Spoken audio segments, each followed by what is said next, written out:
안녕하세요.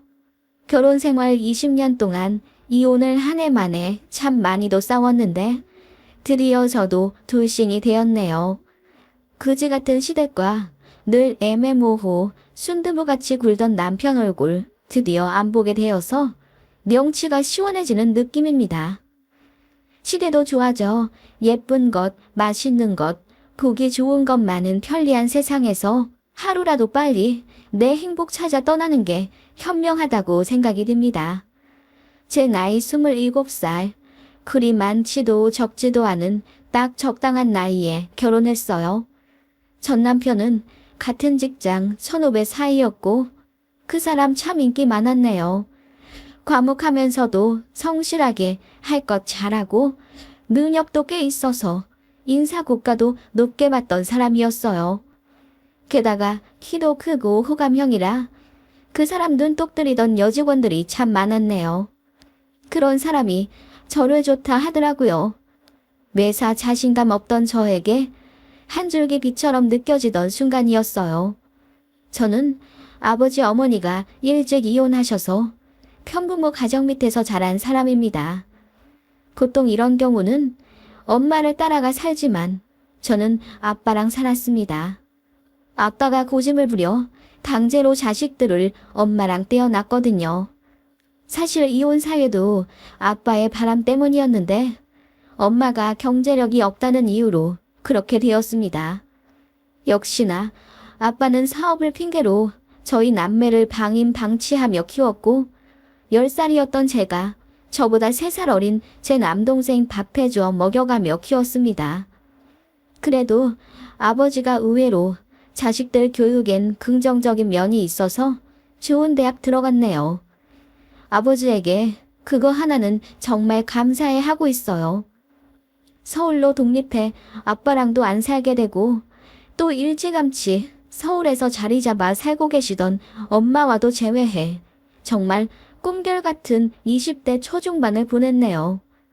제가 엄마랑 연락한다는 이유로 아빠가 화가 나 저랑 연 끊고 살자 하셨지만 그래도 좋았네요. 그런 저를 시댁에서 참 많이 반대하셨어요. 친정은 이혼에 뿔뿔이 흩어져 있어. 돈도 별로 없고 인물도 그닥인데 뭐하러 저런 애를 데려와 같이 살겠다고 난리니?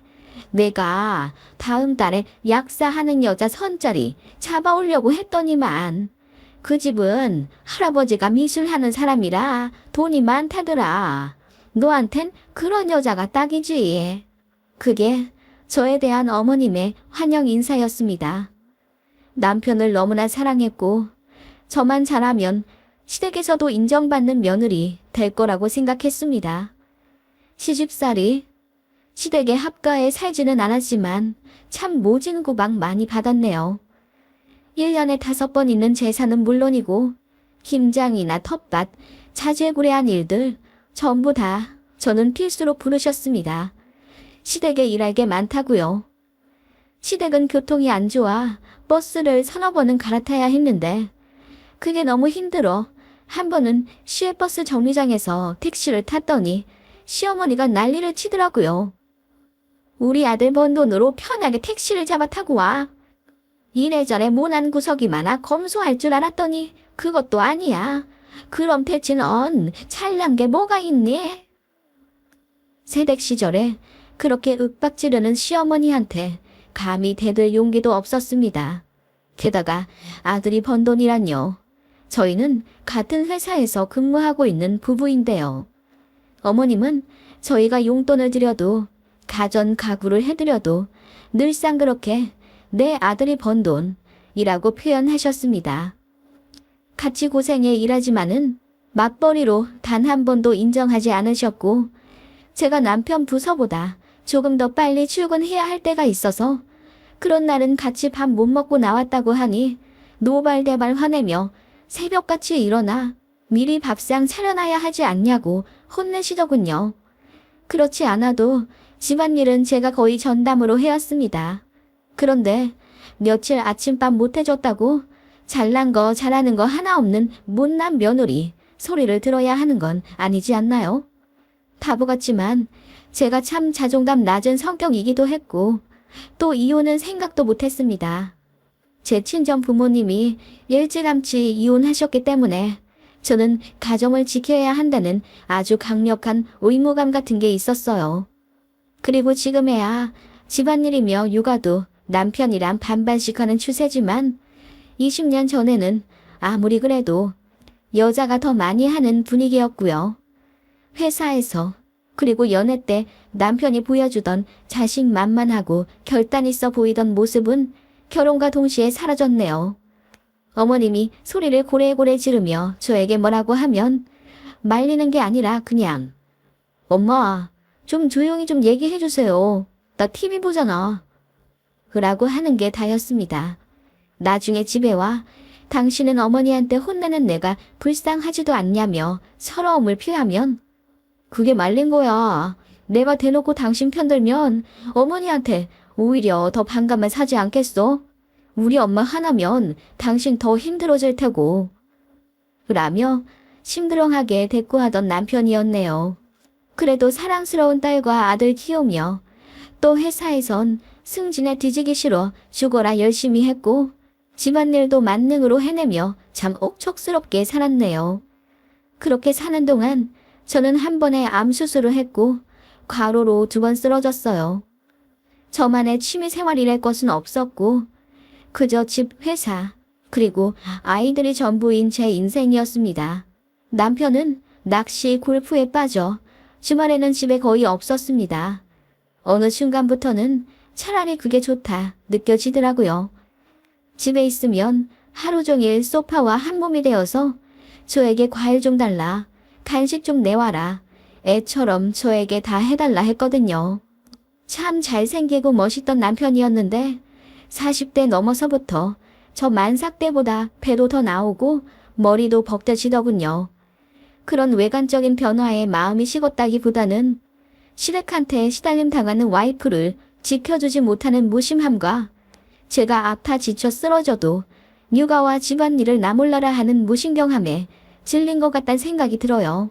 참 많이 사랑한 그이였는데 어느 순간부턴 집이 없으니 차라리 좋다 생각이 들더군요. 그것도 이혼 사유 중 하나였지만 결정적인 원인은 아무래도 시어머니였죠. 저 돈 한 푼 안 갖고 시집 왔다고 자꾸 그러셨는데 사실 정말 돈 하나 안 모으고 맨몸으로 결혼한 건 남편이었죠. 저는 그래도 3천만 원은 모아가지고 왔지만 남편은 그간 모은 돈 전부 본가에 내주어 1원 한 푼 없던 몸이었습니다. 어머님한테 월급 다 갖다 바치고 용돈 받던 사람이었고 결혼하면 집 해준다 하셨다던데 며느리랍시고 데려온 여자, 그러니까 제가 마음에 안 든다고 집을 안 해주셨어요. 근데 핑계였죠.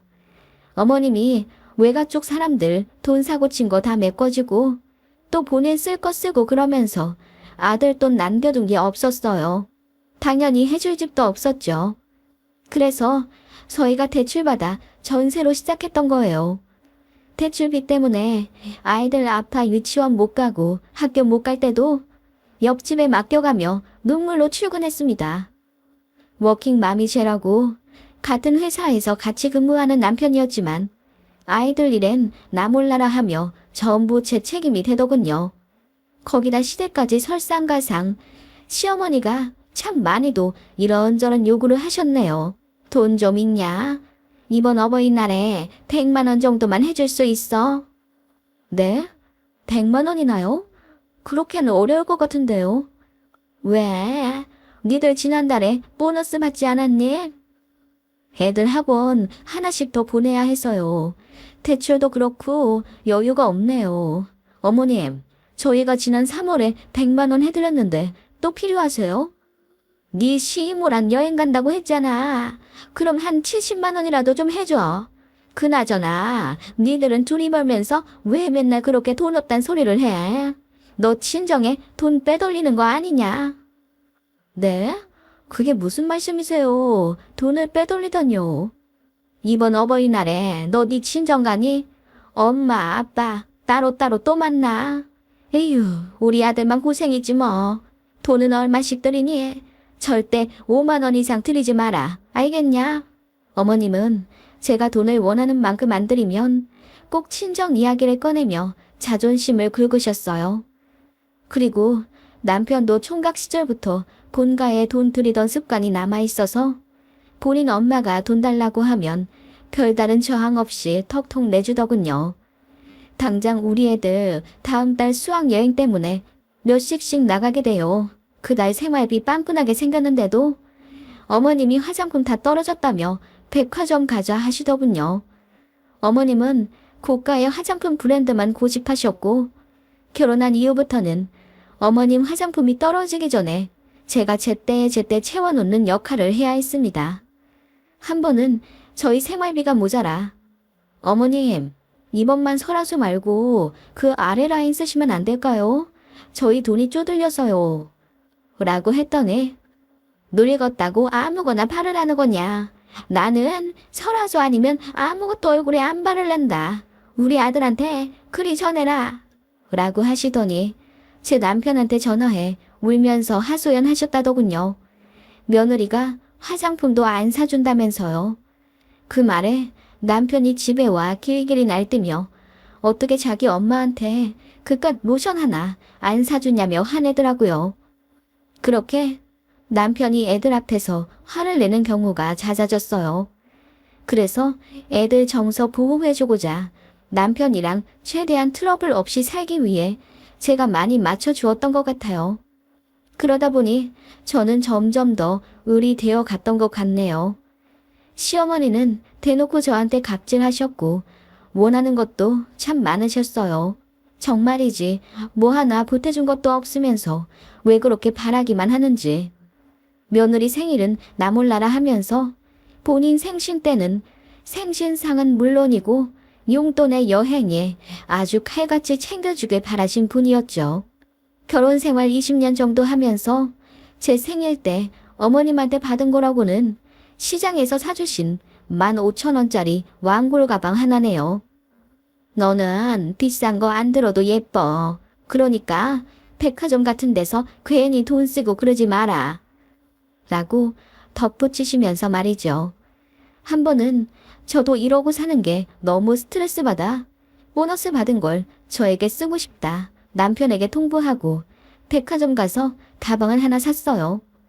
솔직히 나이가 몇인데 남들은 20대 때부터 명품 가방 하나씩은 꼭 있더만 저는 결혼하고 시댁이랑 가정에 돈을 다 써서 여유가 없었거든요. 그래서 120만 원짜리 작은 핸드백 하나를 샀습니다. 남편은 제가 희생하고 살았던 것에 동의는 하지만 막상 큰돈 쓴다고 하니 떨떠름해 하더군요. 본인은 골프에 낚시에 매달 100만 원 이상씩 턱턱 쓰면서 말이죠. 그게 시어머니 뒤에 들어갔는데 그날 전화로 엄청 혼내시더군요. 너 명품 샀니? 오늘 내일 하는 이 시애미한테는 명품백 하나 안 사주더니 100얼마짜리를 기어코 산 거야. 내가 말했잖니. 너는 싼 거 들어도 예쁘다고. 무슨 허파에 바람이 불어서 그 비싼 돈을 주고 가방을 사. 너한테 가당키나 해. 어머님, 저 직장생활 한 지도 10년이 훌쩍 넘었는데 저를 위해 가방 하나 못 사나요? 회사에서 인정받고 남편이랑 비슷하게 버는데 애들 아빠는 본인 취미생활 한다고 1년에 1,000원 써요. 애들 아빠 때문에 제가 번 돈은 생활비랑 시댁에 다 들어간 거 아시잖아요. 뭐라고? 너 지금 돈 번다고 유세 떠는 거냐? 어머님, 유세가 아니라 내가 너무 오래 살았나 보다. 며느리가 시애미한테 대드는 꼴이나 보고. 아이고 내 팔자야. 어머님은 그렇게 앓는 소리를 하며 오시더군요.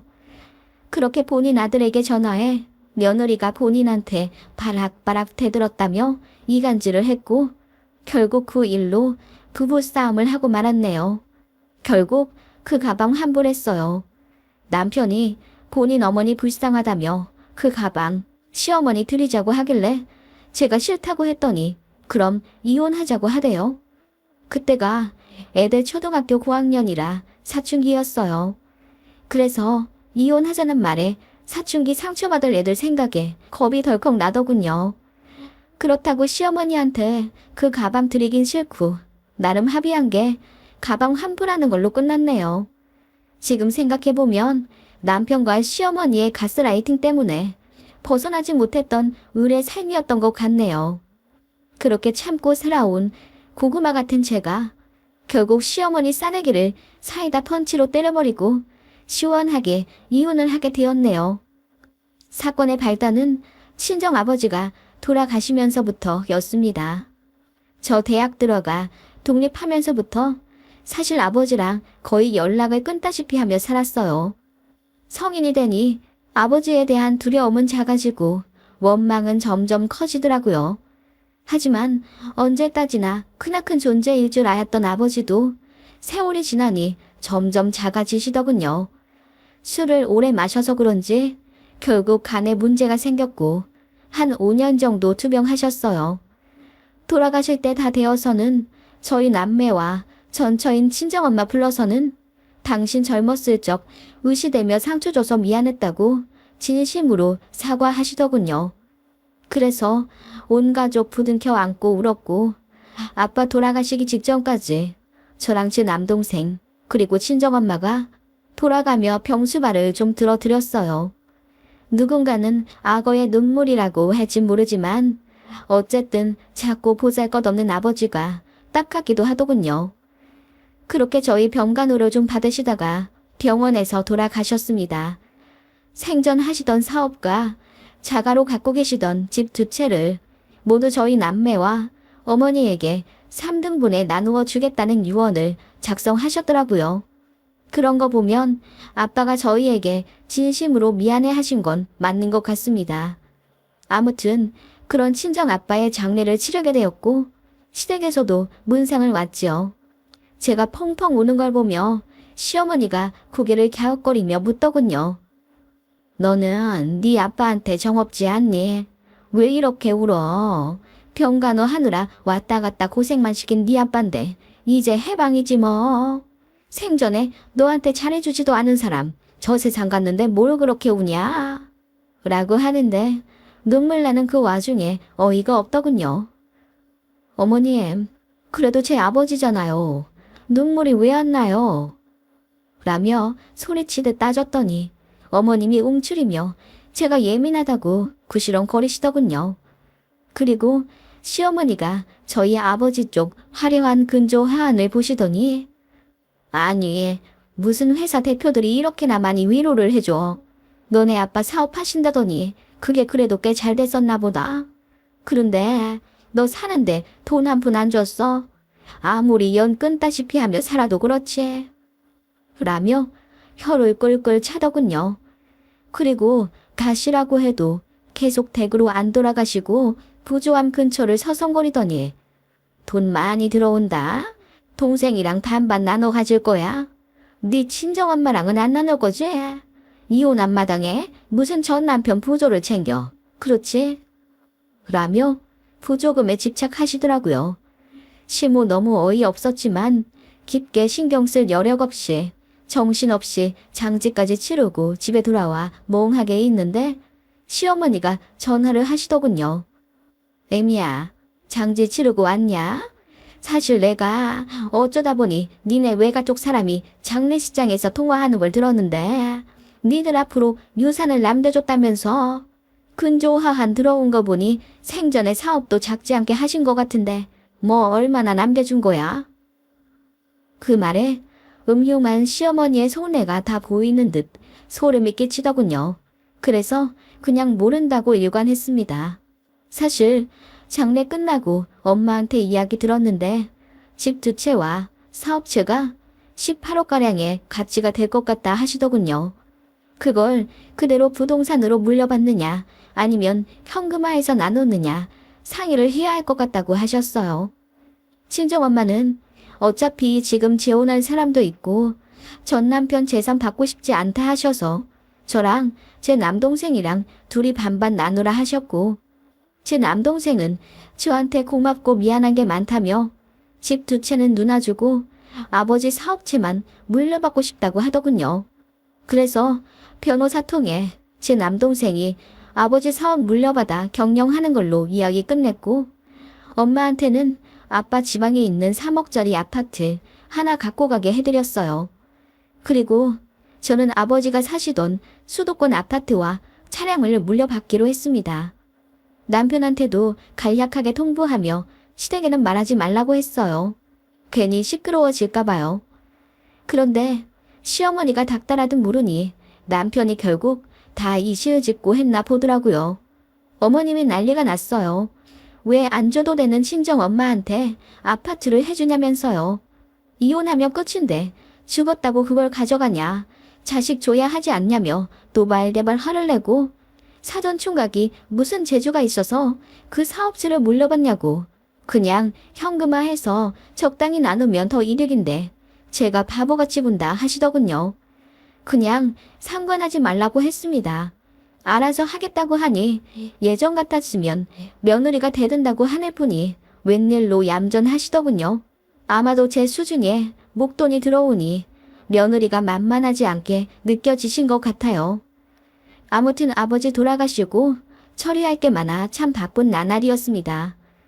그리고 저는 왠지 모를 우울감에 회사를 관두었어요. 애들 공부할 시기라 챙겨주고 싶기도 했고요. 어차피 아버지 유산으로 돈도 좀 있고 희망퇴직 신청해서 그냥 퇴직금 넉넉히 받아 그만두었네요. 그런데 시어머니가 그 이후로 저한테 계속 살살거리며 간을 보시더군요. 퇴직금은 얼마 받았냐? 아버지 유산 정리는 다 끝냈냐? 물으시더니 어느 날 그러시더군요. 저희 집 근처로 이사를 가고 싶은데 좀 알아봐 줄 수 없냐는 거예요. 그래서 그냥 아들이랑 이야기하시라 했더니 전업주부 된 제가 부동산 투어하면 안 되겠냐 부탁하시더군요. 저희 집 근처로 오시겠다 하는 것부터 마음에 안 들었지만 일단 여쭤는 보았네요. 어머님 사시는 아파트가 지금 매매가가 1억 8천인데 이쪽은 지금 기본이 3억이에요. 어떻게 하시려고요?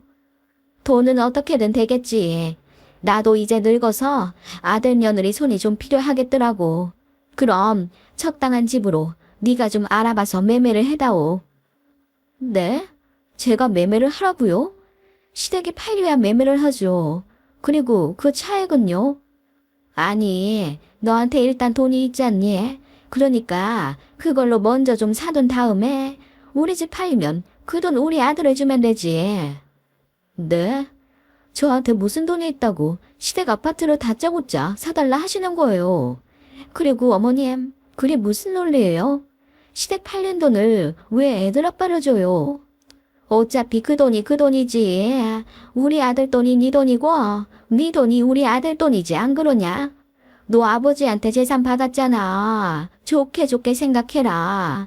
아버지 돌아가시고 나니 살아있는 부모님한테 잘해야겠다는 생각 들지? 그러니까 마음 넓게 먹어라. 나중에 나 죽고 후회하지 말고. 어머님, 그게 무슨 말씀인지 모르겠네요. 어머님 죽고 후회할 사람은 제가 아니라 아들인 애들 아빠겠죠. 그리고 친정 아빠한테 받은 유산으로 왜 시댁집을 사드려야 하죠? 그거 제 돈이라고 생각해 본 적 없어요. 애들 돈이지. 제가 그렇게 이야기하자 어머님이 갑자기 당황한 듯 말을 얼버무리시더니 이윽고 화를 내시더군요.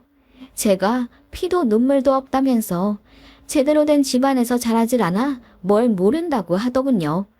저도 더 이상 참을 필요 없어서 소리를 고래고래 지르며 적당히 좀 하시라 했죠. 그랬더니 그 주 주말에 다짜고짜 저희 집에 쳐들어오셨더라고요. 애들 앞에서 저에게 삿대질을 하며 제가 돈 좀 쥐고 있으니 눈에 뵈는 게 없다 하시더군요. 지 아빠 주고받은 돈으로 유세 떨고 앉아있다. 뭐 하나 잘난 것도 없는 너 같은 애 며느리로 받아준 은혜를 이따위로 갚아. 어머님, 애들 앞에서 이게 무슨 추태세요. 결국 돈 때문에 이러시는 거예요. 뭐라고? 추태? 돈 때문에? 너 말 다 했냐? 하시며 어머님이 제 머리채를 잡으시더라고요. 남편도 그거 보고 놀라 말렸지만 화가 난 노인의 힘이 엄청나더군요. 머리카락이 한 움큼 뽑히는 듯 아팠습니다. 저는 애들 앞에서 너무나 당황해 이리 밀리고 저리 밀리다 결국 참지 못하고 어머님을 내동댕이 쳤어요. 그랬더니 시모가 아이고 나 죽네 하며 우시더니 다시 저한테 달려들더군요. 그리고 거실에 퍼지는 찰싹 소리. 네, 제가 어머님 뺨을 내리쳤습니다. 그것도 아주 세게 있는 힘을 다해서요. 어머님 얼굴이 곧바로 붉게 부풀어 오르고 눈도 동그래지더군요. 당황한 듯 잠시 얼빠져 계시다가 며느리한테 맞았다며 통곡을 하시더군요. 남편도 당황하더니 이윽고 화를 내며 저한테 자기 엄마 때렸으니 이혼하겠다 어쩐다 난리길래 제가 그러자고 했습니다. 이혼하자고요. 나도 더 이상 참고 살 이유 없으니 갈라서자고 했습니다. 그 말에 남편도 시어머니도 애들도 다 놀라 아무 말이 없더군요. 정적을 깨고 제 딸이 조용히 말했습니다. 난 우리 엄마 결정 응원해. 엄마가 행복했으면 좋겠어. 라고 하자 작은 녀석도 제 손을 꼭 잡으며 제 편에 서더군요. 그 모습에 시어머니가 뒤집어지며 울고 남편도 어안이 벙벙해져 바보같이 서 있더군요. 그렇게 이혼했습니다. 남편이 노모 폭행건으로 고소한다 어쩐다 하길래 제가 먼저 맞았으니 저도 맞고소한다고 했죠. 순순히 이혼 안 해준다고 하던 남편이라 결국 소송까지 갔습니다. 그동안 가사 육아 나 몰라라 하고 본인 취미생활 무지하게 하고 다닌 전적이 있기 때문에 재산 기여도는 사실상 제가 더 높았고요. 그간 시집살이로 스트레스 받아왔던 증거들 다 제시했더니 결국 남편이 유책 배우자가 되어 저에게 위자료를 지급하게 되었어요. 그래봤자 겨우 800만 원 나오더군요. 법이 그렇더라고요. 그렇게 시원하게 이혼했습니다. 시어머니가 법원 갈 때마다 따라와 저에게 난리를 치더니 마지막 날에는 무릎 꿇다시피 빌며 한 번만 봐주면 안 되겠냐 하시더군요. 내가 미안하다. 너한테 너무 모질게 대했지. 나는 그냥 네가 내 딸 같아서 편하게 하느라 그랬다. 내가 나중에 다 잘해주려고 했지. 우리 아들도 마찬가지일 거다. 우리 진심 모르겠니? 네, 모르겠네요. 어머님 말씀대로 며느리 있을 때 잘하지 그러셨어요. 이제 다 끝났어요. 지긋지긋한 시댁 갑질, 허수아비 같은 남편 안 보고 살게 되니 속이 다 시원해요. 그러니까 정말 미안하다는 게 진심이라면 이제부터라도 제 앞길 막지 마세요. 제가 그리 이야기하니 어머님이 얼굴이 시뻘개지며 우시더라고요. 그렇게 다 끝났습니다. 생각보다 이혼 복잡하고도 간단하더군요. 애들은 오히려 저더러 이혼하길 잘했다 해주고 별다른 방황 없이 일상생활 잘 복귀해 공부도 열심히 하고 명랑하게 살아가고 있어요. 저는 결혼생활 20년, 아니 태어나 거의 처음으로 저 혼자 여행도 다녀왔네요. 그것도 해외로요. 면세점에서 가방도 하나 샀습니다. 예전에 샀다가 시어머니 때문에 환불했던 게 한으로 남았나 봐요. 눈물이 나더군요. 진작 이렇게 살 것을. 그렇게 저를 위해 운동도 하고 친구들도 만나고 또 그간 자주 못 뵈었던 엄마도 자주 만나며 아주 행복 충만한 삶을 즐기고 있답니다. 전 남편은 어떻게 사는지 관심 없지만 애들한테 이야기 듣기로는 살이 쪽 빠졌다 하더군요. 솔직히 아직 회사도 잘 다니고 있어서 먹고 살 걱정은 없겠죠. 다만 이혼으로 인한 타격감은 제대로 큰 것 같습니다. 시어머니도 화병나 쓰러졌다고 들었고요. 아마 이혼하지 않았으면 제가 그 꼴 나지 않았을까 싶네요. 참고 살아봐야 아무도 알아주지 않더라고요. 기회 있을 때 탈출해 내 행복 찾아 떠나는 게 진리 같습니다.